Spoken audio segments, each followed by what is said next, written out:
जय माता दी। प्रिय भक्तों, आप सभी का हमारे चैनल मन की शांति में बहुत बहुत स्वागत है।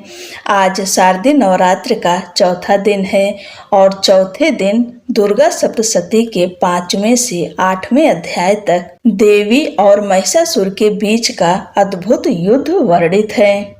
नवरात्रि के चौथे दिन अध्याय 5, अध्याय 6, अध्याय 7, अध्याय 8 यह 4 अध्याय आज के दिन सुना जाता है।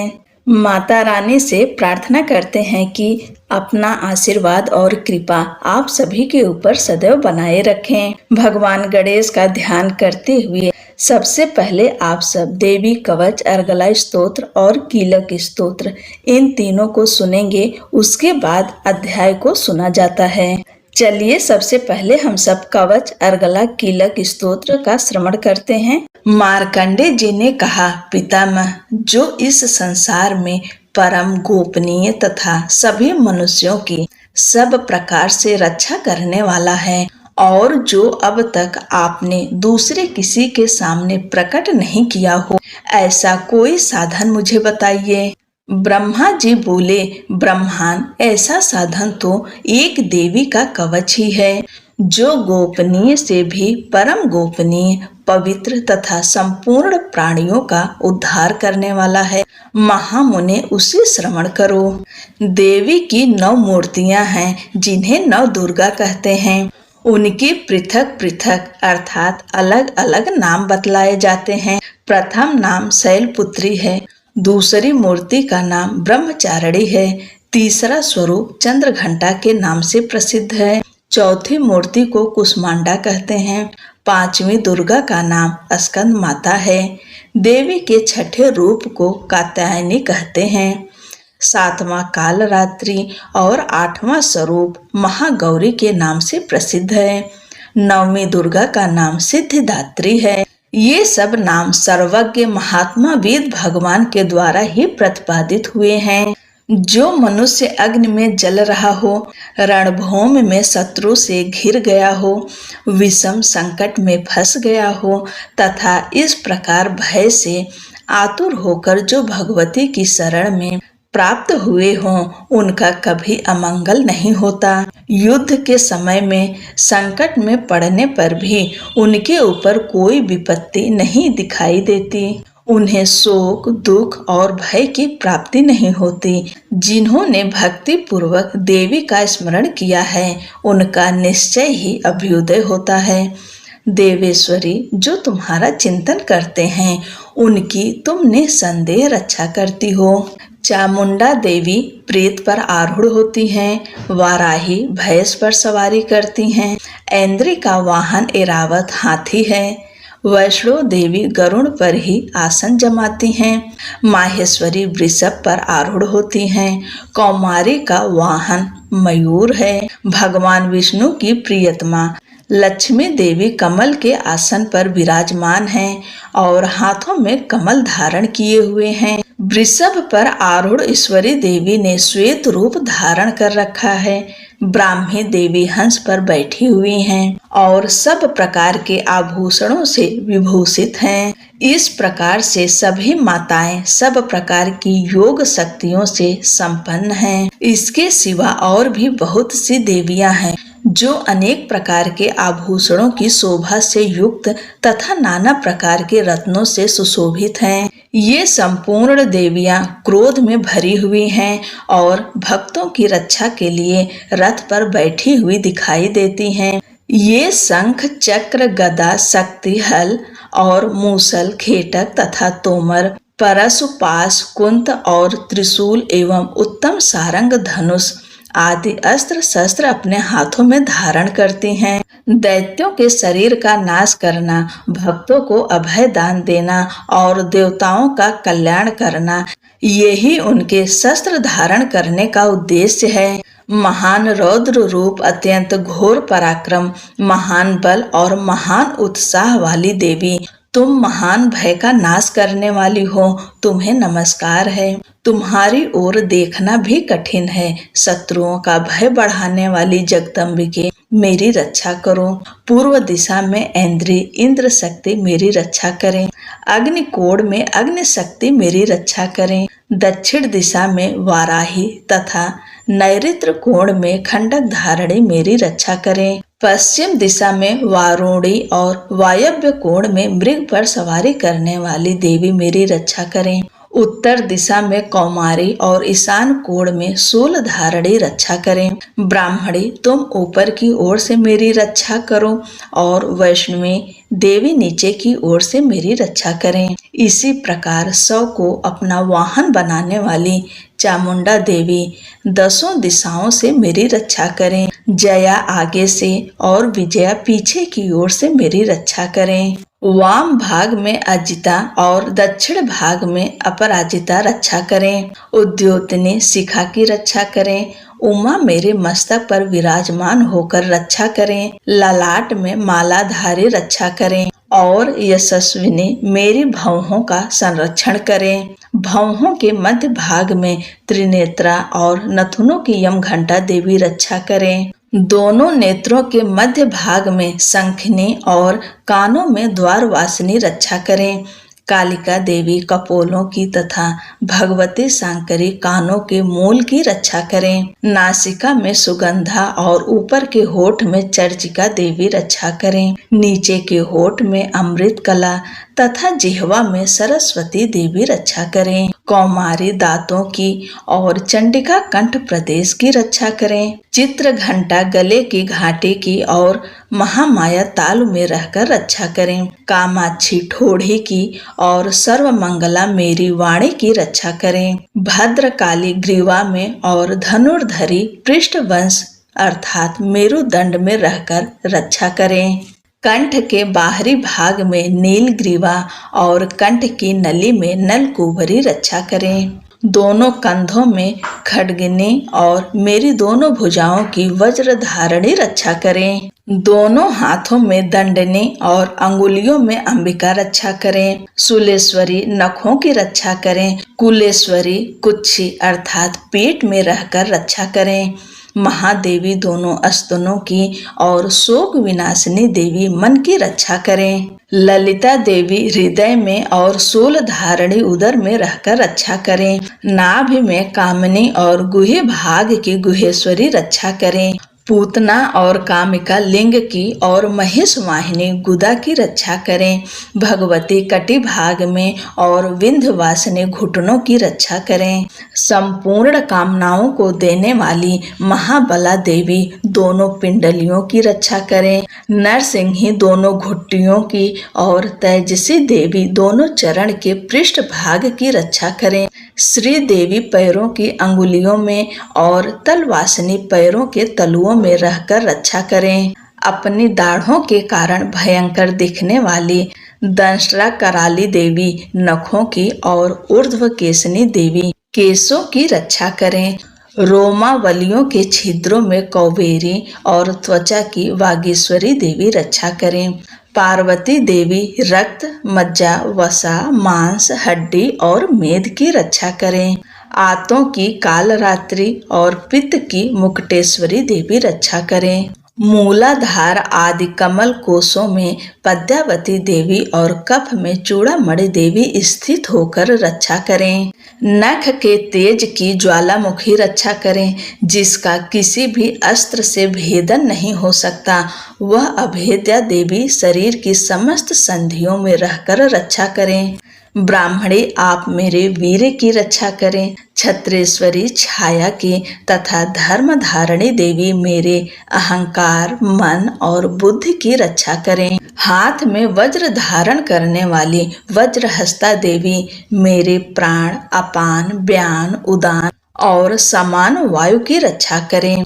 कल्याण से शोभित होने वाली भगवती कल्याण शोभना मेरे प्राण की रक्षा करें। रस रूप गंध शब्द और स्पर्श इन विषयों का अनुभव करते समय योगिनी देवी रक्षा करें तथा सत्व गुण रजोगुण और तमोगुण की रक्षा सदा नारायणी देवी करें।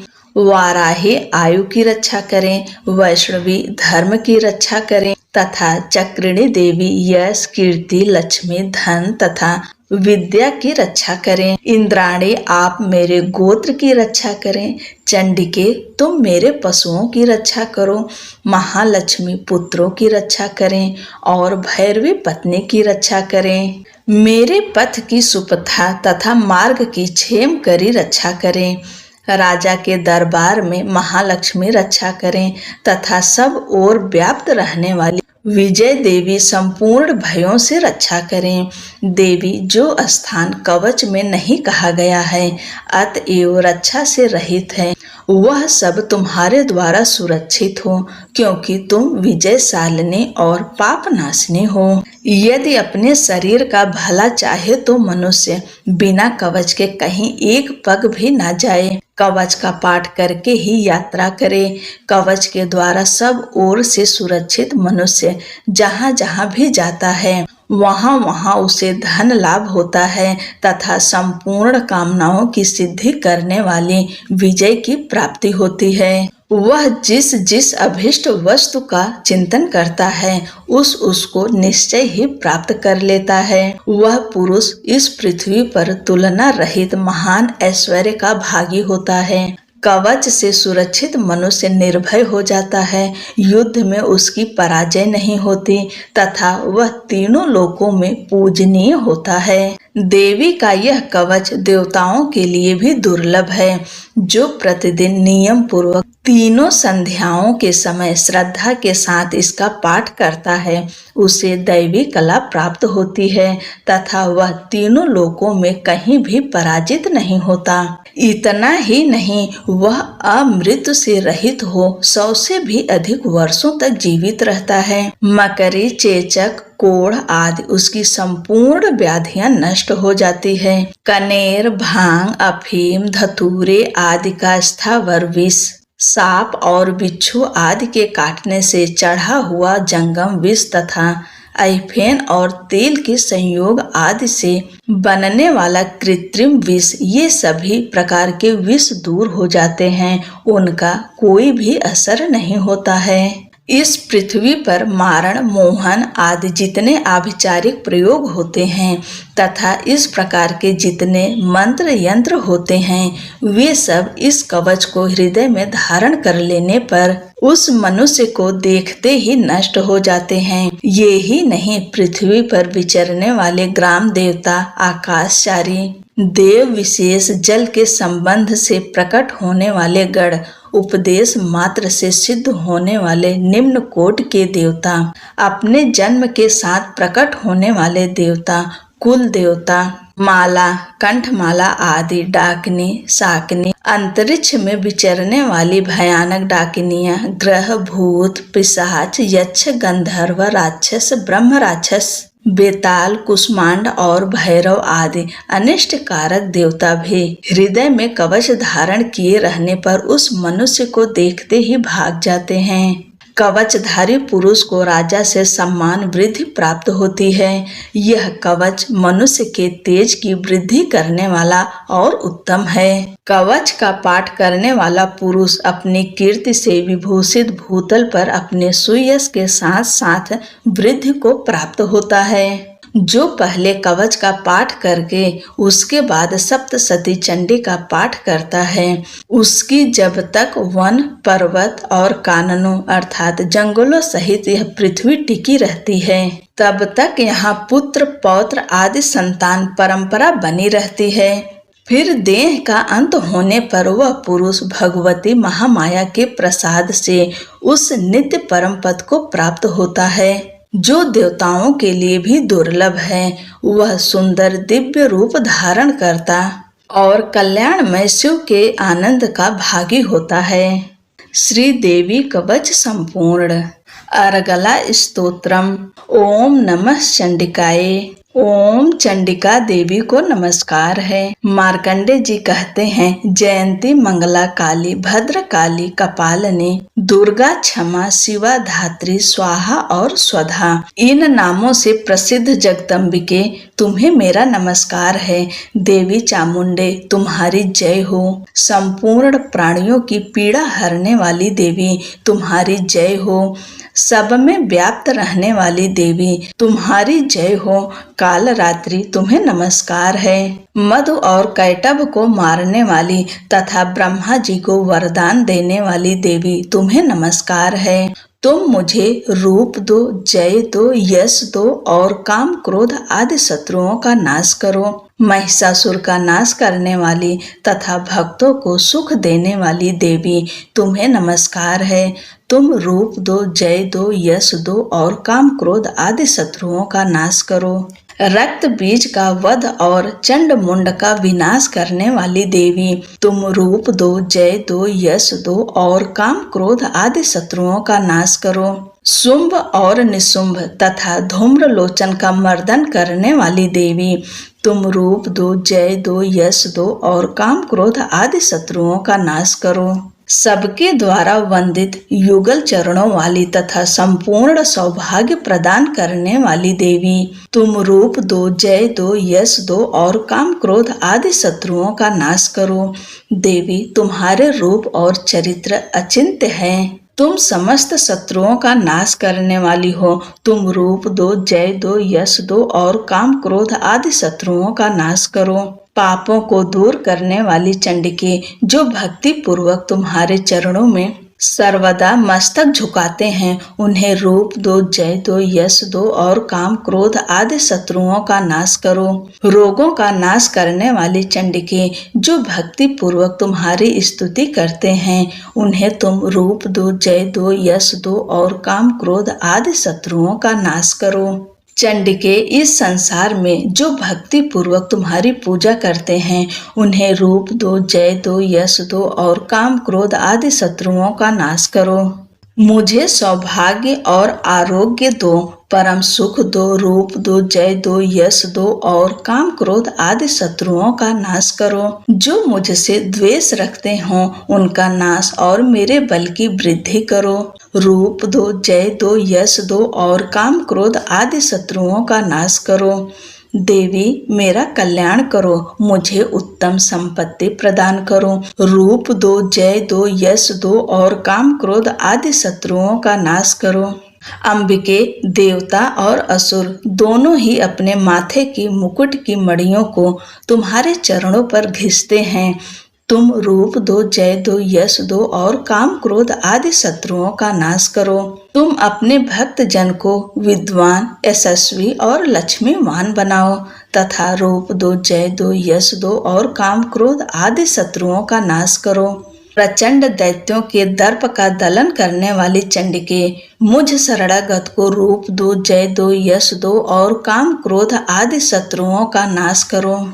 चतुर्भुज ब्रह्मा जी के द्वारा प्रशंसित चार भुजा धारणी परमेश्वरी तुम रूप दो, जय दो, यश दो और काम क्रोध आदि शत्रुओं का नाश करो। देवी अंबिके, भगवान विष्णु नित्य निरंतर भक्ति पूर्वक तुम्हारी स्तुति करते रहते हैं। तुम रूप दो, जय दो, यश दो और काम क्रोध आदि शत्रुओं का नाश करो। हिमालय कन्या पार्वती के पति महादेव जी के द्वारा होने वाली परमेश्वरी तुम रूप दो, जय दो, यश दो और काम क्रोध आदि शत्रुओं का नाश करो। सचिपति इंद्र के द्वारा सद्भाव से पूजित होने वाली परमेश्वरी तुम रूप दो, जय दो, यश दो और काम क्रोध आदि शत्रुओं का नाश करो। प्रचंड भुजदंडों वाले दैत्यों का घमंड चूर करने वाली देवी तुम रूप दो, जय दो, यश दो और काम क्रोध आदि शत्रुओं का नाश करो।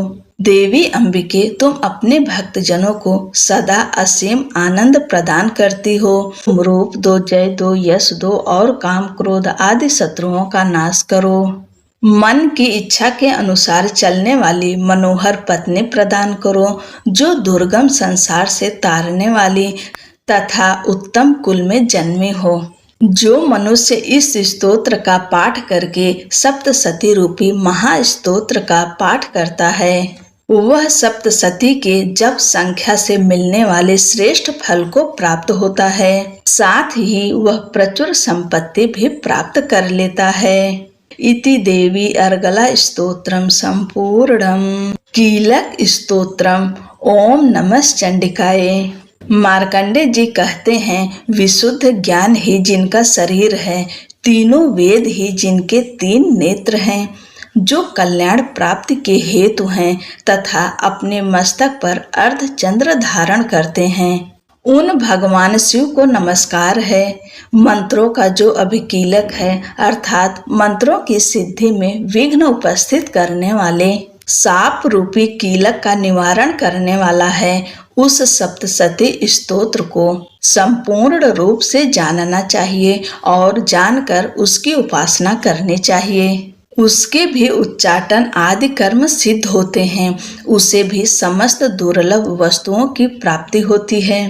तथापि जो अन्य मंत्रों का जप न करके केवल इस सप्तशती नामक स्तोत्र से ही देवी की स्तुति करते हैं, उन्हें स्तुति मात्र से ही सच्चिदानंद स्वरूपिणी देवी सिद्ध हो जाती हैं। उन्हें अपने कार्य की सिद्धि के लिए मंत्र, औषधि तथा अन्य किसी साधन के उपयोग की आवश्यकता नहीं रहती। बिना जप के उनके उच्चाटन आदि समस्त अभिचारिक कर्म सिद्ध हो जाते हैं। इतना ही नहीं, उनकी संपूर्ण अभीष्ट वस्तुएं भी सिद्ध होती है। लोगों के मन में यह शंका थी कि जब केवल सप्तशती की उपासना से भी सामान्य रूप से अथवा सप्तशती को छोड़कर अन्य मंत्रों की उपासना से भी सामान्य रूप से सब कार्य सिद्ध होते हैं, अब इनमें श्रेष्ठ कौन सा साधन है? लोगों की इस शंका को सामने रखकर भगवान शंकर ने अपने पास आए हुए जिज्ञासुओं को समझाया कि यह सप्तशती नामक संपूर्ण स्तोत्र ही सर्वश्रेष्ठ एवं कल्याणमय है। तदंतर भगवती चंडिका के सप्तशती नामक स्तोत्र को महादेव जी ने गुप्त कर दिया। सप्तशती के पाठ से जो पुण्य प्राप्त होता है, उसकी कभी भी समाप्ति नहीं होती, किंतु अन्य मंत्रों के जप जन्य पुण्य की समाप्ति हो जाती है।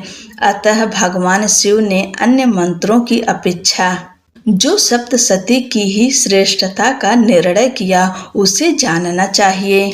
अन्य मंत्रों का जप करने वाला पुरुष भी यदि सप्तशती के स्तोत्र और जप का अनुष्ठान कर ले तो वह भी पूर्ण रूप से कल्याण का भागी होता है। इसमें तनिक भी संदेह नहीं है। जो साधक कृष्ण पक्ष की चतुर्दशी अथवा अष्टमी को एकाग्रचित होकर अपना सर्वस्व समर्पित कर देता है और फिर उसे प्रसाद रूप में ग्रहण करता है, उसी पर भगवती प्रसन्न होती हैं, अन्यथा उनकी प्रसन्नता नहीं प्राप्त होती। इस प्रकार सिद्धि के प्रतिबंधक रूप कील के महादेव जी ने इस स्तोत्र को कीलित कर रखा है। जो पूर्वोक्त रीति से निष्कीलन करके इस सप्तशती स्तोत्र का प्रतिदिन स्पष्ट उच्चारण पूर्वक पाठ करता है, वह मनुष्य सिद्ध हो जाता है, वही देवी का पार्षद होता है और वही गंधर्व भी होता है। सर्वत्र विचरते रहने पर भी इस संसार में उसे कहीं भी भय नहीं होता। वह अपमृत्यु के वश में नहीं पड़ता तथा देह त्यागने के अनंतर मोक्ष प्राप्त कर लेता है। अतः कीलन को जानकर उसका परिहार करके ही सप्तशती का पाठ आरंभ करें। जो ऐसा नहीं करता उसका नाश हो जाता है। इसलिए कीलक और निष्कीलन का ज्ञान प्राप्त करने पर ही यह स्तोत्र निर्दोष होता है और विद्वान पुरुष इस निर्दोष स्तोत्र का ही पाठ आरंभ करते हैं। स्त्रियों में जो कुछ भी सौभाग्य आदि दृष्टि गोचर होता है, वह सब देवी के प्रसाद का ही फल है। अतः इस कल्याणमय स्तोत्र का सदा जप करना चाहिए। इस स्तोत्र का मंद स्वर से पाठ करने पर स्वल्प फल की सिद्धि होती है। अतः उच्च स्वर से ही इसका पाठ आरंभ करना चाहिए। जिनके प्रसाद से ऐश्वर्य, सौभाग्य, आरोग्य, संपत्ति, शत्रुनाश तथा परम मोक्ष की भी सिद्धि होती है, उन कल्याणमय जगदम्बा की स्तुति मनुष्य क्यों नहीं करते। इति श्री देवी कीलक स्तोत्रम संपूर्णम। बोलो अम्बे मात की जय। 5वां अध्याय विनियोग। ओम। इस उत्तर चरित्र के रुद्र ऋषि हैं, महासरस्वती देवता हैं, अनुष्टुप छंद है, भीमा शक्ति है, ब्राह्मरी बीज है, सूर्य तत्व है और सामवेद स्वरूप है। महासरस्वती की प्रसन्नता के लिए उत्तर चरित्र के पाठ में इसका विनियोग किया जाता है। ध्यानम। जो अपने कर कमलों में घंटा, शूल, हल, शंख, मूसल, चक्र, धनुष और बाण धारण करती हैं।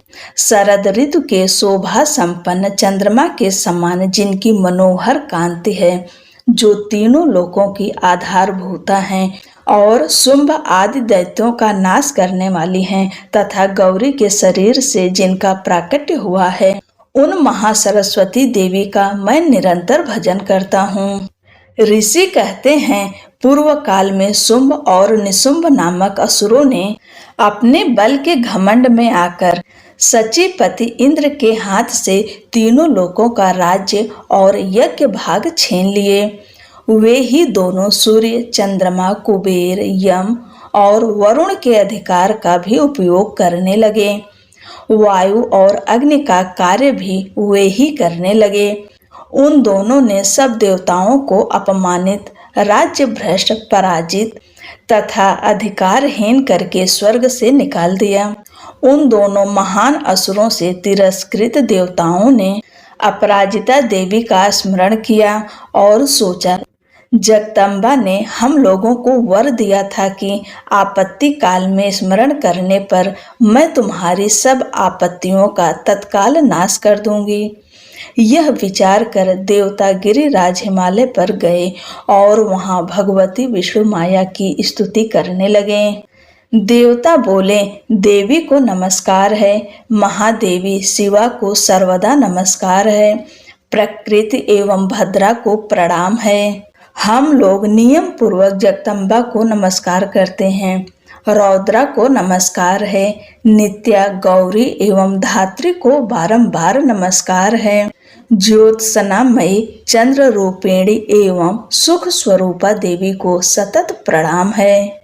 शरणागत का कल्याण करने वाली बुद्धि एवं सिद्धि रूपा देवी को हम बारंबार नमस्कार करते हैं। नैऋत्य अर्थात राक्षसों की लक्ष्मी, राजाओं की लक्ष्मी तथा सर्वाणी शिव पत्नी स्वरूपा आप जगदम्बा को बार बार नमस्कार है। दुर्गा, दुर्ग पार, दुर्गम संकट से पार उतारने वाली, सारा, सबकी आधारभूत, सर्व कारणी ख्यात कृष्णा और धूम्रा देवी को सर्वदा नमस्कार है। अत्यंत सौम्य तथा अत्यंत रौद्र रूपा देवी को हम नमस्कार करते हैं। उन्हें हमारा बारंबार प्रणाम है। जगत की आधारभूता कृत देवी को बारंबार नमस्कार है। जो देवी सब प्राणियों में विष्णु माया के नाम से कही जाती हैं, उनको नमस्कार, उनको नमस्कार, उनको बारंबार नमस्कार है। जो देवी सब प्राणियों में चेतना कहलाती हैं, उनको नमस्कार, उनको नमस्कार, उनको बारंबार नमस्कार है। जो देवी सब प्राणियों में बुद्धि रूप से स्थित हैं, उनको नमस्कार, उनको नमस्कार, उनको बारंबार नमस्कार है। जो देवी सब प्राणियों में निद्रा रूप से स्थित हैं, उनको नमस्कार, उनको नमस्कार, उनको बारंबार नमस्कार है। जो देवी सब प्राणियों में क्षुधा रूप से स्थित हैं, उनको नमस्कार, उनको नमस्कार, उनको बारंबार नमस्कार है। जो देवी सब प्राणियों में छाया रूप से स्थित हैं, उनको नमस्कार, उनको नमस्कार, उनको बारंबार नमस्कार है। जो देवी सब प्राणियों में शक्ति रूप से स्थित हैं, उनको नमस्कार, उनको नमस्कार, उनको बारंबार नमस्कार है। जो देवी सब प्राणियों में तृष्णा रूप से स्थित हैं, उनको नमस्कार, उनको नमस्कार, उनको बारंबार नमस्कार है। जो देवी सब प्राणियों में शांति अर्थात क्षमा रूप से स्थित हैं, उनको नमस्कार, उनको नमस्कार, उनको बारंबार नमस्कार है। जो देवी सब प्राणियों में जाति रूप से स्थित हैं, उनको नमस्कार, उनको नमस्कार, उनको बारंबार नमस्कार है। जो देवी सब प्राणियों में लज्जा रूप से स्थित हैं, उनको नमस्कार, उनको नमस्कार, उनको बारंबार नमस्कार है। जो देवी सब प्राणियों में शांति रूप से स्थित हैं, उनको नमस्कार, उनको नमस्कार, उनको बारंबार नमस्कार है। जो देवी सब प्राणियों में श्रद्धा रूप से स्थित है, उनको नमस्कार, उनको नमस्कार, उनको बारंबार नमस्कार है। जो देवी सब प्राणियों में कांति रूप से स्थित हैं, उनको नमस्कार, उनको नमस्कार, उनको बारंबार नमस्कार है। जो देवी सब प्राणियों में लक्ष्मी रूप से स्थित हैं, उनको नमस्कार, उनको नमस्कार, उनको बारंबार नमस्कार है। जो देवी सब प्राणियों में वृत्ति रूप से स्थित हैं, उनको नमस्कार, उनको नमस्कार, उनको बारंबार नमस्कार है।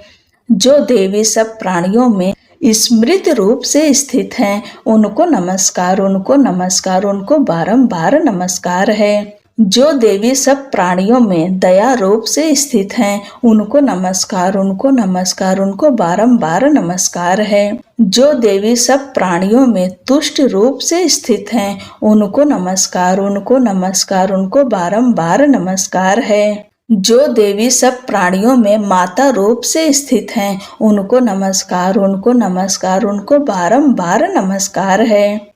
जो देवी सब प्राणियों में भ्रांति रूप से स्थित हैं, उनको नमस्कार, उनको नमस्कार, उनको बारंबार नमस्कार है। जो जीवों के इंद्रिय वर्ग की अधिष्ठात्री देवी एवं सब प्राणियों में सदा व्याप्त रहने वाली हैं, उन व्याप्ति देवी को बारंबार नमस्कार है। जो देवी चैतन्य रूप से इस संपूर्ण जगत को व्याप्त करके स्थित हैं, उनको नमस्कार, उनको नमस्कार, उनको बारंबार नमस्कार है।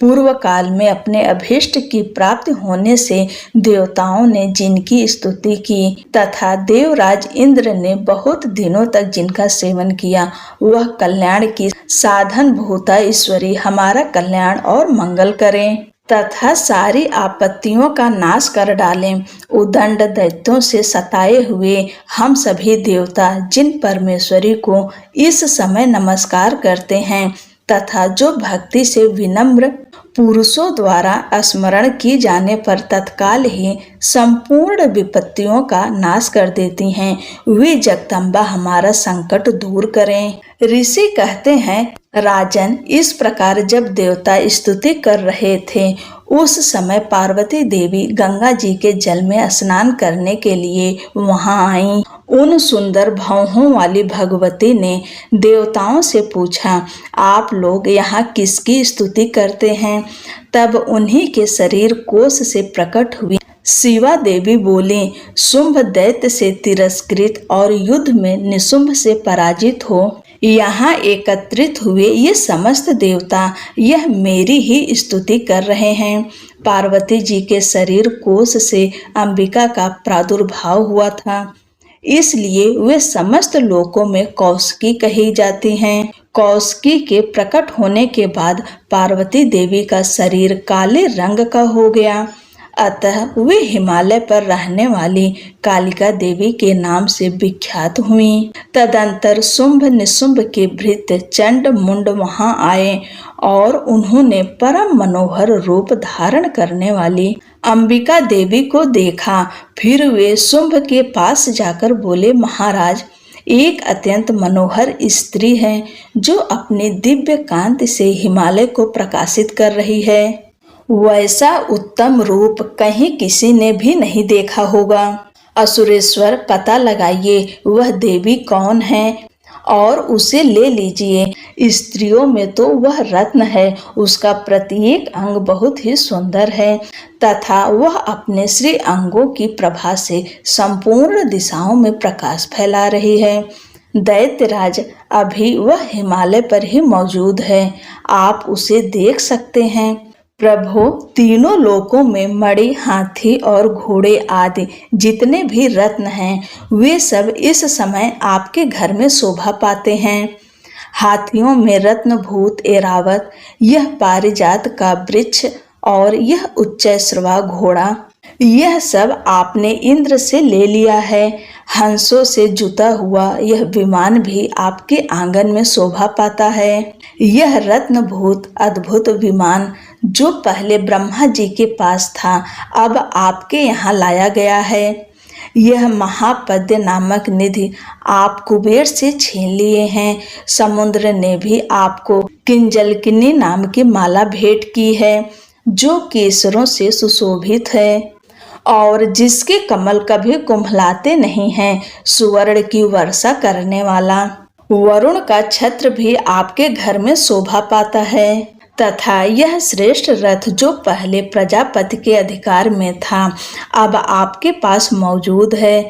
दैत्येश्वर मृत्यु की उत्क्रांतिदा नाम वाली शक्ति भी आपने छीन ली है, तथा वरुण का पास और समुद्र में होने वाले सब प्रकार के रत्न आपके भाई निशुंभ के अधिकार में है। अग्नि ने भी स्वतः शुद्ध किए हुए 2 वस्त्र आपकी सेवा में अर्पित किए हैं। दैत्यराज, इस प्रकार सभी रत्न आपने एकत्र कर लिए हैं। फिर जो यह स्त्रियों में रत्न रूप कल्याणमयी देवी हैं, इसे आप क्यों नहीं अपने अधिकार में कर लेते? ऋषि कहते हैं, चंड मुंड का यह वचन सुनकर शुंभ ने महादैत्य सुग्रीव को दूत बनाकर देवी के पास भेजा और कहा, तुम मेरी आज्ञा से उसके सामने ये बातें कहना और ऐसा उपाय करना जिससे प्रसन्न होकर वह शीघ्र ही यहाँ आ जाए। वह दूत पर्वत के अत्यंत रमणीय प्रदेश में जहाँ देवी मौजूद थीं, गया और मधुर वाणी में कोमल वचन बोला। दूत बोला, देवी, दैत्यराज शुंभ इस समय तीनों लोकों के परमेश्वर हैं। मैं उन्हीं का भेजा हुआ दूत हूँ और यहाँ तुम्हारे ही पास आया हूँ। उनकी आज्ञा सदा सब देवता एक स्वर में मानते हैं, कोई उसका उल्लंघन नहीं कर सकता। वे संपूर्ण देवताओं को परास्त कर चुके हैं। उन्होंने तुम्हारे लिए जो संदेश दिया है उसे सुनो। संपूर्ण त्रिलोकी मेरे अधिकार में है। देवता भी मेरी आज्ञा के अधीन चलते हैं। संपूर्ण यज्ञों के भागों का मैं ही पृथक पृथक भोगता हूँ। तीनों लोकों में जितने श्रेष्ठ रत्न हैं, वे सब मेरे अधिकार में हैं। देवराज इंद्र का वाहन ऐरावत, जो हाथियों में रत्न के समान है, मैंने छीन लिया है। क्षीर सागर का मंथन करने से जो अश्वरत्न उच्चैश्रवा प्रकट हुआ था, उसे देवताओं ने मेरे पैरों पर पड़कर समर्पित किया है। सुंदरी, उनके सिवा और भी जितने रत्नभूत पदार्थ देवताओं, गंधर्वों और नागों के पास थे, वे सब मेरे ही पास आ गए हैं। देवी, हम लोग तुम्हें संसार की स्त्रियों में रत्न मानते हैं, अतः तुम हमारे पास आ जाओ, क्योंकि रत्नों का उपभोग करने वाले हम ही हैं। चंचल कटाक्षों वाली सुंदरी, तुम मेरी या मेरे भाई महापराक्रमी निशुंभ की सेवा में आ जाओ, क्योंकि तुम रत्न स्वरूपा हो। मेरा वरण करने से तुम्हें तुलना रहित महान ऐश्वर्य की प्राप्ति होगी। अपनी बुद्धि से यह विचार कर तुम मेरी पत्नी बन जाओ। ऋषि कहते हैं, दूध के यूं कहने पर कल्याणमयी भगवती दुर्गा देवी, जो इस जगत को धारण करती हैं, मन ही मन गंभीर भाव से मुस्कुराई और इस प्रकार बोली। देवी ने कहा, दूत, तुमने सत्य कहा, इसमें तनिक भी मिथ्या नहीं है। शुंभ तीनों लोकों का स्वामी है और निशुंभ भी उसी के समान पराक्रमी है, किंतु इस विषय में मैंने जो प्रतिज्ञा कर ली है उसे मिथ्या कैसे करूं? मैंने अपनी अल्प बुद्धि के कारण पहले से जो प्रतिज्ञा कर रखी है उसे सुनो। जो मुझे संग्राम में जीत लेगा, जो मेरे अभिमान को चूर्ण कर देगा तथा संसार में जो मेरे समान बलवान होगा, वही मेरा स्वामी होगा। इसलिए शुंभ अथवा महादैत्य निशुंभ स्वयं ही यहाँ पधारें और मुझे जीत कर शीघ्र ही मेरा पाणी ग्रहण कर लें। इसमें विलंब की क्या आवश्यकता है? दूत बोला, देवी, तुम घमंड से भरी हो, मेरे सामने ऐसी बातें न करो। तीनों लोकों में कौन ऐसा पुरुष है जो शुंभ निशुंभ के सामने खड़ा हो सके। देवी, अन्य दैत्यों के सामने भी सारे देवता युद्ध में नहीं ठहर सकते, फिर तुम अकेली स्त्री होकर कैसे ठहर सकती हो। जिन शुंभ आदि दैत्यों के सामने इंद्र आदि सब देवता भी युद्ध में खड़े नहीं हुए, उनके सामने तुम स्त्री होकर कैसे जाओगी। इसलिए तुम मेरे ही कहने से शुंभ निशुंभ के पास चली चलो। ऐसा करने से तुम्हारे गौरव की रक्षा होगी, अन्यथा जब वे केस पकड़कर घसीटेंगे तब तुम्हें अपनी प्रतिष्ठा खोकर जाना पड़ेगा। देवी ने कहा, तुम्हारा कहना ठीक है। शुंभ बलवान है और निशुंभ भी बड़े पराक्रमी हैं, किंतु क्या करूं, मैंने पहले बिना सोचे समझे प्रतिज्ञा कर ली है। अतः अब तुम जाओ, मैंने तुमसे जो कुछ कहा है वह सब दैत्यराज से आदर पूर्वक कहना, फिर वे जो उचित जान पड़े करें। देवी महात्म्य पंचमः। ओम तत्सत। जय जय श्री मार्कंडे पुराणे सांवरणिके मन्वंतरे। छठा अध्याय ध्यानम। मैं सर्वज्ञेश्वर भैरव के अंक में निवास करने वाली परमोत्कृष्ट पद्मावती देवी का चिंतन करता हूँ। वे नागराज के आसन पर बैठी हैं। नागों के फड़ों में सुशोभित होने वाली मणियों की विशाल माला से उनकी देह लता उद्भासित हो रही है। सूर्य के समान उनका तेज है। 3 नेत्र उनकी शोभा बढ़ा रहे हैं। वे हाथों में माला, कुंभ, कपाल और कमल लिए हुए हैं तथा उनके मस्तक में अर्धचंद्र का मुकुट सुशोभित है। ऋषि कहते हैं, देवी का यह कथन सुनकर दूत को बड़ा अमर्ष हुआ और उसने दैत्यराज के पास जाकर सब समाचार विस्तार पूर्वक कह सुनाया। दूत के उस वचन को सुनकर दैत्यराज कुपित हो उठा और दैत्य सेनापति धूम्रलोचन से बोला, धूम्रलोचन, तुम शीघ्र अपनी सेना साथ लेकर जाओ और उस दुष्टा के केस पकड़कर घसीटते हुए उसे बलपूर्वक यहाँ ले आओ। उसकी रक्षा करने के लिए यदि कोई दूसरा खड़ा हो तो वह देवता, यक्ष अथवा गंधर्व ही क्यों न हो, उसे अवश्य मार डालना। ऋषि कहते हैं, शुंभ के इस प्रकार आज्ञा देने पर वह धूम्रलोचन दैत्य 60,000 असुरों की सेना को साथ लेकर वहां से तुरंत चल दिया। वहां पहुंचकर उसने हिमालय पर रहने वाली देवी को देखा और ललकार कर कहा, अरे तू शुंभ निशुंभ के पास चल। यदि इस समय प्रसन्नता पूर्वक मेरे स्वामी के समीप नहीं चलेगी तो मैं बलपूर्वक झोटा पकड़कर घसीटते हुए तुझे ले चलूंगा। देवी बोली, तुम्हें दैत्यों के राजा ने भेजा है। तुम स्वयं बलवान हो, तुम्हारे साथ विशाल सेना भी है। ऐसी दशा में यदि मुझे बलपूर्वक ले चलोगे तो मैं तुम्हारा क्या कर सकती हूँ। ऋषि कहते हैं, देवी के यूं कहने पर असुर धूम्रलोचन उनकी ओर दौड़ा। तब अंबिका ने होम शब्द के उच्चारण मात्र से उसे भस्म कर दिया। फिर तो क्रोध में भरी हुई दैत्यों की विशाल सेना और अंबिका ने एक दूसरे पर तीखे साए को, शक्तियों तथा फरसों की वर्षा आरंभ की। इतने में ही देवी का वाहन सिंह क्रोध में भरकर भयंकर गर्जना करके गर्दन के बालों को हिलाता हुआ असुरों की सेना में कूद पड़ा। उसने कुछ दैत्यों को पंजों की मार से, कितनों को अपने जबड़ों से और कितने ही महादैत्यों को पटक कर ओठ की दाढ़ों से घायल करके मार डाला। उस सिंह ने अपने नखों से कितनों के पेट फाड़ डाले और थप्पड़ मारकर कितनों के सिर धड़ से अलग कर दिए। कितनों की भुजाएं और मस्तक काट डाले तथा अपनी गर्दन के बाल हिलाते हुए उसने दूसरे दैत्यों के पेट फाड़कर उनका रक्त चूस लिया।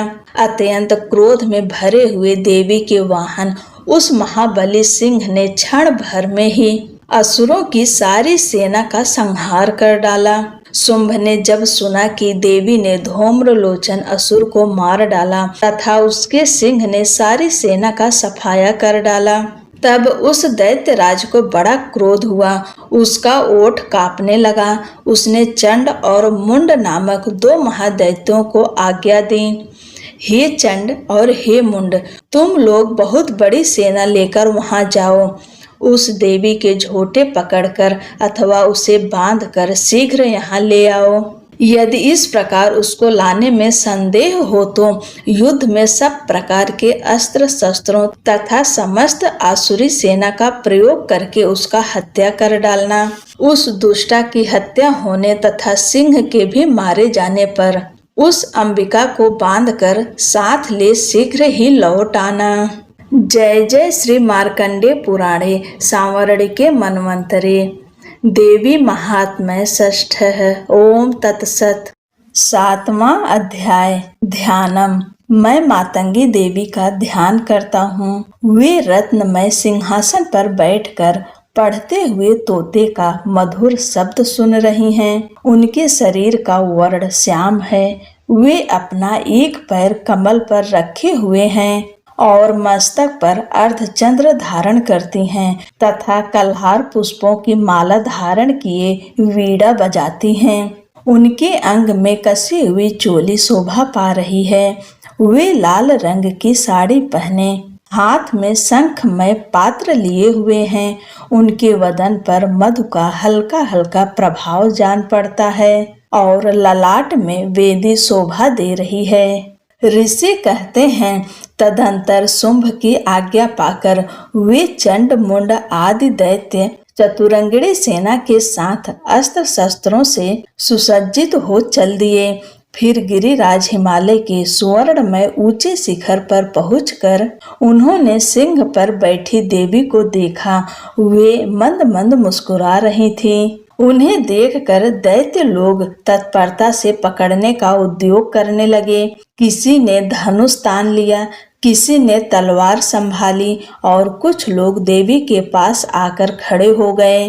तब अंबिका ने उन शत्रुओं के प्रति बड़ा क्रोध किया। उस समय क्रोध के कारण उनका मुख काला पड़ गया, ललाट में भौहें टेढ़ी हो गई और वहां से तुरंत विकराल मुखी काली प्रकट हुई जो तलवार और पास लिए हुए थीं। वे विचित्र खटवांग धारण किए और चीते के चर्म की साड़ी पहने नर मुंडों की माला से विभूषित थीं। उनके शरीर का मांस सूख गया था, केवल हड्डियों का ढांचा था जिससे वे अत्यंत भयंकर जान पड़ती थी। उनका मुख बहुत विशाल था। जीभ लपलपाने के कारण वे और भी डरावनी प्रतीत होती थीं। उनकी आंखें भीतर को धसी हुई और कुछ लाल थीं। वे अपनी भयंकर गर्जना से संपूर्ण दिशाओं को गुजार रही थीं। बड़े बड़े दैत्यों का वध करते हुए वे कालिका देवी बड़े वेग से दैत्यों की उस सेना पर टूट पड़ी और उन सबको भक्षण करने लगीं।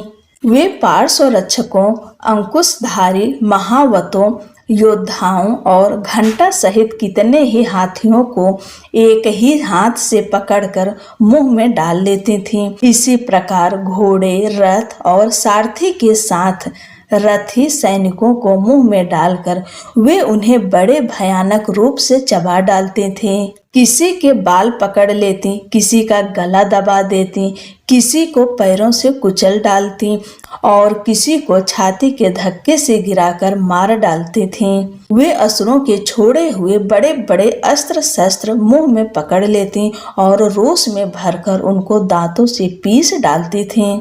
काली ने बलवान एवं दुरात्मा दैत्यों की वह सारी सेना रौंद डाली, खा डाली और कितनों को मार भगाया। कोई तलवार के घाट उतारे गए, कोई खटवांग से पीटे गए और कितने ही असुर दांतों के अग्रभाग से कुचले जाकर मृत्यु को प्राप्त हुए। इस प्रकार देवी ने असुरों की उस सारी सेना को क्षण भर में मार गिराया। यह देख चंड उन अत्यंत भयानक काली देवी की ओर दौड़ा तथा महादैत्य मुंड ने भी अत्यंत भयंकर बाणों की वर्षा से तथा हजारों बार चलाए हुए चक्रों से उन भयानक नेत्रों वाली देवी को आच्छादित कर दिया। वे अनेकों चक्र देवी के मुख में समाते हुए ऐसे जान पड़े मानो सूर्य के बहुतेरे मंडल बादलों के उदर में प्रवेश कर रहे हों। तब भयंकर गर्जना करने वाली काली ने अत्यंत रोष में भरकर विकट अट्टहास किया। उस समय वे अत्यंत उज्जवल दिखाई देती थीं। देवी ने बहुत बड़ी तलवार हाथ में ले हम का उच्चारण करके चंड पर धावा किया और उसके केस पकड़कर उसी तलवार से उसका मस्तक काट डाला। चंड को मारा गया देखकर मुंड भी देवी की ओर दौड़ा। तब देवी रोष में भरकर उसे भी तलवार से घायल करके धरती पर सुला दिया। महापराक्रमी चंड और मुंड को मारा गया देख मरने से बची हुई बाकी सेना भय से व्याकुल हो चारों ओर भाग गई। तदंतर काली ने चंड और मुंड का मस्तक हाथ में ले चंडिका के पास जाकर प्रचंड अट्टहास करते हुए कहा, देवी, मैं चंड और मुंड नामक इन दो महापशुओं को तुम्हें भेंट किया है। अब युद्ध में तुम शुंभ और निशुंभ का स्वयं ही वध करना। ऋषि कहते हैं, वहां लाए हुए उन चंड मुंड नामक महादैत्यों को देखकर कल्याणमय चंडी ने काली से मधुर वाणी में कहा, देवी, तुम चंड और मुंड को लेकर मेरे पास आई हो, इसलिए संसार में चामुंडा के नाम से तुम्हारी ख्याति होगी। जय जय श्री मार्कंडे पुराणे सांवरणिके मन्वंतरे देवी महात्म्य सप्तमः ओम तत्सत। 8वां अध्याय ध्यानम। मैं अणिमा आदि सिद्धिमयी किरणों से आवृत भवानी का ध्यान करता हूँ। उनके शरीर का रंग लाल है, नेत्रों में करुणा लहरा रही है तथा हाथों में पास, अंकुश, बाण और धनुष शोभा पाते हैं। ऋषि कहते हैं, चंड और मुंड नामक दैत्यों के मारे जाने तथा बहुत सी सेना का संहार हो जाने पर दैत्यों के राजा प्रतापी शुंभ के मन में बड़ा क्रोध हुआ और उसने दैत्यों की संपूर्ण सेना को युद्ध के लिए कूच करने की आज्ञा दी। वह बोला, आज उदयुध नाम के 86 दैत्य सेनापति अपनी सेनाओं के साथ युद्ध के लिए प्रस्थान करें। कंबु नामक वाले दैत्यों के 84 सेना नायक अपनी वाहिनी से घिरे हुए यात्रा करें। 50 कोटि वीर्य कुल के और 100 धौम्र कुल के असुर सेनापति मेरी आज्ञा से सेना सहित कूच करें। कालक, दौहर्द, मौर्य और काल के असुर भी युद्ध के लिए तैयार हो मेरी आज्ञा से तुरंत प्रस्थान करें। भयानक शासन करने वाला असुर राज शुंभ इस प्रकार आज्ञा दे सहस्त्रों बड़ी बड़ी सेनाओं के साथ युद्ध के लिए प्रस्थित हुआ। उसकी अत्यंत भयंकर सेना आती देख चंडिका ने अपने धनुष की टंकार से पृथ्वी और आकाश के बीच का भाग गुजा दिया। राजन, तदंतर देवी के सिंह ने भी बड़े जोर जोर से दहाड़ना आरंभ किया। फिर अंबिका ने घंटे के शब्द से उस ध्वनि को और भी बढ़ा दिया। धनुष की टंकार, सिंह की दहाड़ और घंटे की ध्वनि से संपूर्ण दिशाएं गूंज उठी। उस भयंकर शब्द से काली ने अपने विकराल मुख को और भी बढ़ा लिया तथा इस प्रकार वे विजयिनी हुई। उस तुमुल नाद को सुनकर दैत्यों की सेनाओं ने चारों ओर से आकर चंडिका देवी, सिंह तथा काली देवी को क्रोध पूर्वक घेर लिया।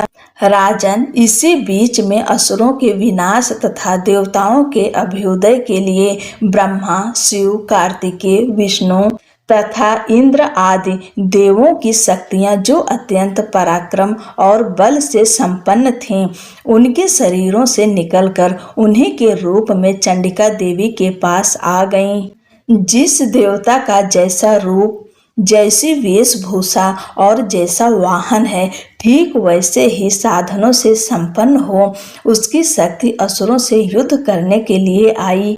सबसे पहले हंस युक्त विमान पर बैठी हुई अक्षसूत्र और कमंडल से सुशोभित ब्रह्मा जी की शक्ति उपस्थित हुई, जिसे ब्राह्मणी कहते हैं। महादेव जी की शक्ति वृषभ पर आरूढ़ हो हाथों में श्रेष्ठ त्रिशूल धारण किए, महानाग का कंकड़ पहने, मस्तक में चंद्र रेखा से विभूषित हो वहां आ पहुंची। कार्तिकेय जी की शक्ति रूपा जगदम्बिका उन्हीं का रूप धारण किए श्रेष्ठ मयूर पर आरूढ़ हो हाथ में शक्ति लिए दैत्यों से युद्ध करने के लिए आई। इसी प्रकार भगवान विष्णु की शक्ति गरुड़ पर विराजमान हो शंख चक्र गदा सारंग धनुष तथा खड्ग हाथ में लिए वहां आई। अनुपम यज्ञ वराह का रूप धारण करने वाले श्री हरि की जो शक्ति है वह भी वाराह शरीर धारण करके वहां उपस्थित हुई। नारसिंही शक्ति भी नृसिंह के समान शरीर धारण करके वहां आई। उसकी गर्दन के बालों के झटके से आकाश के तारे बिखरे पड़ते थे। इसी प्रकार इंद्र की शक्ति वज्र हाथ में लिए गजराज एरावत पर बैठकर आई। उसके भी सहस्त्र नेत्र थे। इंद्र का जैसा रूप है वैसा ही उसका भी था। तदंतर उन देव शक्तियों से घिरे हुए महादेव जी ने चंडिका से कहा, मेरी प्रसन्नता के लिए तुम शीघ्र ही इन असुरों का संहार करो। तब देवी के शरीर से अत्यंत भयानक और परम उग्र चंडिका शक्ति प्रकट हुई, जो सैकड़ों गीदड़ियों की भांति आवाज करने वाली थी। उस अपराजिता देवी ने धूमिल जटा वाले महादेव जी से कहा, भगवान आप शुंभ निशुंभ के पास दूत बनकर जाइए और उन अत्यंत गर्वीले दानव शुंभ एवं निशुंभ दोनों से कहिए, साथ ही उनके अतिरिक्त भी जो दानव युद्ध के लिए वहां उपस्थित हों उनको भी यह संदेश दीजिए, दैत्यों यदि तुम जीवित रहना चाहते हो तो पाताल को लौट जाओ। इंद्र को त्रिलोकी का राज्य मिल जाए और देवता यज्ञ भाग का उपभोग करें। यदि बल के घमंड में आकर तुम युद्ध की अभिलाषा रखते हो तो आओ, मेरी सिवाएं अर्थात योगिनियां तुम्हारे कच्चे मांस से तृप्त हो। चूंकि उस देवी ने भगवान शिव को दूत के कार्य में नियुक्त किया था, इसलिए वह शिवदूती के नाम से संसार में विख्यात हुई। वे महादैत्य भी भगवान शिव के मुंह से देवी के वचन सुनकर क्रोध में भर गए और जहाँ कात्यायनी विराजमान थीं उस ओर बढ़े। तदंतर वे दैत्य अमरस में भरकर पहले ही देवी के ऊपर बाण शक्ति और रिष्टि आदि अस्त्रों की वृष्टि करने लगे। तब देवी ने खेल खेल में ही धनुष की टंकार की और उससे छोड़े हुए बड़े बड़े बाणों द्वारा दैत्यों के चलाए हुए बाण शूल शक्ति और फरसों को काट डाला। फिर काली उनके आगे होकर शत्रुओं को शूल के प्रहार से विदीर्ण करने लगी और खटवांग से उनका कचूमर निकालती हुई रणभूमि में विचरने लगी। ब्राह्मणी भी जिस जिस ओर दौड़ती उसी उसी ओर अपने कमंडल का जल छिड़क कर शत्रुओं के ओज और पराक्रम को नष्ट कर देती थीं। माहेश्वरी ने त्रिशूल से तथा वैष्णवी ने चक्र से और अत्यंत क्रोध में भरी हुई कुमार कार्तिकेय की शक्ति ने शक्ति से दैत्यों का संहार आरंभ किया। इंद्र शक्ति के वज्र प्रहार से विदीर्ण हो सैकड़ों दैत्य दानव रक्त की धारा बहाते हुए पृथ्वी पर सो गए। वाराही शक्ति ने कितनों को अपनी थुथुन की मार से नष्ट किया। दाढ़ों के अग्रभाग से कितनों की छाती छेद डाली तथा कितने ही दैत्य उसके चक्र की चोट से विदीर्ण होकर गिर पड़े। नारसिंही भी दूसरे दूसरे महादैत्यों को अपने नखों से विदीर्ण करके खाती और सिंहनाद से दिशाओं एवं आकाश को गुजाती हुई युद्ध क्षेत्र में विचरने लगी। कितने ही असुर शिवदूती के प्रचंड अट्टहास से अत्यंत भयभीत हो पृथ्वी पर गिर पड़े और गिरने पर उन्हें शिवदूती ने उस समय अपना ग्रास बना लिया। इस प्रकार क्रोध में भरे हुए मातृगणों को नाना प्रकार के उपायों से बड़े बड़े असुरों का मर्दन करते देख दैत्य सैनिक भाग खड़े हुए। मातृगणों से पीड़ित दैत्यों को युद्ध से भागते देख महासुर रक्त बीज हाथ में गदा लेकर इंद्र शक्ति के साथ युद्ध करने लगा। तब ऐन्द्री ने अपने वज्र से रक्त बीज को मारा। वज्र से घायल होने पर उसके शरीर से बहुत सा रक्त चूने लगा और उससे उसी के समान रूप तथा पराक्रम वाले योद्धा उत्पन्न होने लगे। उसके शरीर से रक्त की जितनी बूंदें गिरी उतने ही पुरुष उत्पन्न हो गए। वे सब रक्त बीज के समान ही वीर्यवान, बलवान तथा पराक्रमी थे। वे रक्त से उत्पन्न होने वाले पुरुष भी अत्यंत भयंकर अस्त्र शस्त्रों का प्रहार करते हुए वहां मातृगणों के साथ घोर युद्ध करने लगे। पुनः वज्र के प्रहार से जब उसका मस्तक घायल हुआ तब रक्त बहने लगा और उससे हजारों पुरुष उत्पन्न हो गए। वैष्णवी ने युद्ध में रक्त बीज पर चक्र का प्रहार किया तथा ऐन्द्री ने उस दैत्य सेनापति को गदा से चोट पहुंचाई। वैष्णवी ने चक्र से घायल होने पर उसके शरीर से जो रक्त बहा और उससे जो उसी के बराबर आकार वाले सहस्त्रों महादैत्य प्रकट हुए, उनके द्वारा संपूर्ण जगत व्याप्त हो गया। कौमारी ने शक्ति से, वाराही ने खड्ग से और माहेश्वरी ने त्रिशूल से महादैत्य रक्त बीज को घायल किया। क्रोध में भरे हुए उस महादैत्य रक्त बीज ने भी गदा से सभी मातृ शक्तियों पर पृथक पृथक प्रहार किया। शक्ति और शूल आदि से अनेक बार घायल होने पर जो उसके शरीर से रक्त की धारा पृथ्वी पर गिरी, उससे भी निश्चय ही सैकड़ों असुर उत्पन्न हुए। इस प्रकार उस महादैत्य के रक्त से प्रकट हुए असुरों द्वारा संपूर्ण जगत व्याप्त हो गया। इससे उन देवताओं को बड़ा भय हुआ। देवताओं को उदास देख चंडिका ने काली से शीघ्रता पूर्वक कहा, चामुंडे, तुम अपना मुख और भी फैलाओ तथा मेरे शस्त्रपात से गिरने वाले रक्त बिंदुओं और उनसे उत्पन्न होने वाले महादैत्यों को तुम अपने इस उतावले मुख से खा जाओ। इस प्रकार रक्त से उत्पन्न होने वाले महादैत्यों का भक्षण करते हुए तुम रण में विचरती रहो। ऐसा करने से उस दैत्य का सारा रक्त क्षीण हो जाने पर वह स्वयं भी नष्ट हो जाएगा। उन भयंकर दैत्यों को जब तुम खा जाओगी तब दूसरे नए दैत्य उत्पन्न नहीं हो सकेंगे। काली से यूं कहकर चंडिका देवी ने शूल से रक्त बीज को मारा और काली ने अपने मुख में उसका रक्त ले लिया।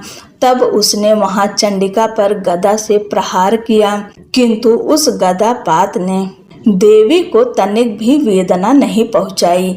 रक्त बीज के घायल शरीर से बहुत सा रक्त गिरा, किंतु ज्यों ही वह गिरा त्यों ही चामुंडा ने उसे अपने मुख में ले लिया। रक्त गिरने से काली के मुख में जो महादैत्य उत्पन्न हुए उन्हें भी वह चट कर गईं और उसने रक्त बीज का रक्त भी पी लिया। तदंतर देवी ने रक्त बीज को, जिसका रक्त चामुंडा ने पी लिया था, वज्र, बाण, खड्ग तथा रिष्ट आदि से मार डाला। राजन, इस प्रकार शस्त्रों के समुदाय से आहत एवं रक्तहीन हुआ महादैत्य रक्त बीज पृथ्वी पर गिर पड़ा। नरेश्वर, इससे देवताओं को अनुपम हर्ष की प्राप्ति हुई और मातृगण उन असुरों के रक्तपान के मद से उद्धत सा होकर नृत्य करने लगा। जय जय श्री मार्कंडे पुराणे सांवरणिके मन्वंतरे देवी महात्म्य अष्टमः। ओम तत्सत। सिद्ध कुंजिका स्तोत्रम। शिव जी बोले, देवी सुनो, मैं उत्तम कुंजिका स्तोत्र का उपदेश करूंगा, जिस मंत्र के प्रभाव से देवी का जप पाठ सफल होता है। कवच, अर्गला, कीलक, रहस्य, सूक्त, ध्यान, न्यास, यहाँ तक कि अर्चन भी आवश्यक नहीं है। केवल कुंजिका के पाठ से दुर्गा पाठ का फल प्राप्त हो जाता है। यह कुंजिका अत्यंत गुप्त और देवों के लिए भी दुर्लभ है। हे पार्वती, स्वयोनि की भांति प्रयत्न पूर्वक गुप्त रखना चाहिए। यह उत्तम कुंजिका स्तोत्र केवल पाठ के द्वारा मारण, मोहन, वशीकरण, स्तंभन और उच्चाटन आदि आभिचारिक उद्देश्यों को सिद्ध करता है। मंत्र: ओम ऐं ह्रीं क्लीं चामुंडाय विच्चे। ओम ग्लौम होम क्लीम जोम सह ज्वाल ज्वाल ज्वल ज्वल प्रज्वल प्रज्वल ऐं ह्रीं क्लीं चामुंडाय विच्चे। ज्वल हम सम लम छम फट स्वाहा। मंत्र में आए बीजों का अर्थ जानना न संभव है, न आवश्यक और न ही वांछनीय, केवल जप पर्याप्त है। हे रुद्र रूपिणी, तुम्हें नमस्कार है। हे मधु दैत्य को मारने वाली, तुम्हें नमस्कार है। कैटभ विनाशिनी को नमस्कार। महिषासुर को मारने वाली देवी, तुम्हें नमस्कार है। शुंभ का हनन करने वाली और निशुंभ को मारने वाली, तुम्हें नमस्कार है। हे महादेवी, मेरे जप को जागृत और सिद्ध करो। ऐमकार के रूप में सृष्टि रूपिणी, ह्रीम के रूप में सृष्टि का पालन करने वाली, क्लीम के रूप में काम रूपिणी तथा अखिल ब्रह्मांड की बीज रूपिणी देवी, तुम्हें नमस्कार है। चामुंडा के रूप में तुम चंड विनाशिनी और ऐकार के रूप में वर देने वाली हो। विच्चय रूप में तुम नित्य ही अभय देती हो। इस प्रकार ऐं ह्रीं क्लीं चामुंडाय विच्चय तुम इस मंत्र का स्वरूप हो। धाम धीम धोम के रूप में धुर्जटी अर्थात शिव की तुम पत्नी हो। वाम वीम ओम के रूप में तुम वाणी की अधीश्वरी हो। क्राम क्रीम क्रोम के रूप में कालिका देवी, साम सीम सोम के रूप में मेरा कल्याण करो। होम होम हुंकार स्वरूपिणी, जम जम जम जम्भनादिनी, भ्राम भ्रीम भ्रोम के रूप में हे कल्याणकारिणी भैरवी भवानी, तुम्हें बार बार प्रणाम। अम कम चम टम तम पम यम सम वीम दोम ऐम वीम हम छम धिजाग्रम इन सबको तोड़ो और दीप्त करो। करो स्वाहा। पाम पिम पोम के रूप में तुम पार्वती पूर्णा हो। खाम खीम खोम के रूप में तुम खेचरी अर्थात आकाश चारणी अथवा खेचरी मुद्रा हो। साम सीम सोम स्वरूपिणी सप्तसती देवी के मंत्र को मेरे लिए सिद्ध करो। यह सिद्ध कुंजिका स्तोत्र मंत्र को जगाने के लिए है। इसे भक्तहीन पुरुष को नहीं देना चाहिए। हे पार्वती, इस मंत्र को गुप्त रखो। हे देवी, जो बिना कुंजिका के सप्तसती का पाठ करता है उसे उसी प्रकार सिद्धि नहीं मिलती जिस प्रकार वन में रोना निरर्थक होता है। इस प्रकार श्री रुद्रयामल के गौरी तंत्र में शिव पार्वती संवाद में सिद्ध कुंजिका स्तोत्र संपूर्ण हुआ। बोलो जगत जननी माता की जय।